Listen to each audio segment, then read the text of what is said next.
पटना में 20 लाख रुपए के ज्वेलरी की चोरी हो गई है। ये वो ज्वेलरी थी जो लड़के वालों ने दुल्हन के लिए लाया था।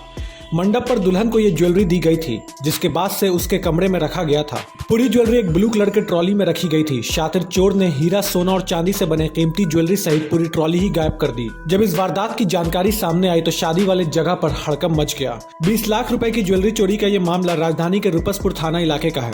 गोला रोड मोड़ के पास न्यू ग्रीन हेरिटेज नाम की कम्युनिटी हॉल है। 21 नवंबर की रात गोला रोड के रहने वाले अरुण कुमार सिंह की बेटी की शादी थी। दूल्हे के भाई प्रणव प्रताप सिंह के अनुसार चोरी की वारदात देर रात 2 बजे के करीब की है। दरअसल परिवार की तरफ से दुल्हन के लिए लाए गए ज्वेलरी को लड़की के पिता को सौंप दिया गया था, जो ब्लू कलर के ट्रॉली में रखा गया था। दुल्हन के पिता ने ज्वेलरी से भरी ट्रॉली को बेटी के कमरे में रखा था। उस कमरे में दुल्हन के साथ उनकी मां भी थी। कुछ देर बाद तैयार होने के लिए दुल्हन अपने कमरे से निकलकर बगल के कमरे में चली गई।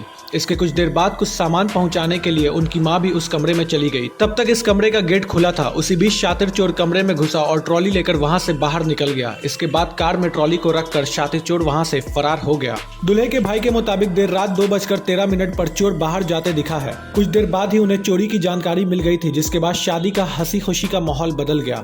दोनों पक्षों के परिवार उस वक्त छानबीन में जुट गए। न्यू ग्रीन हेरिटेज में लगे सीसीटीवी कैमरे का फुटेज खंगाला गया है। उसमें एक शातिर की पहचान हुई है, जो वेटर बनकर वहां मौजूद लोगों को पानी पिला रहा था। साथ ही गेट के सामने कोट पहनकर खड़े लाइनर का भी चेहरा सीसीटीवी में कैद हो गया है।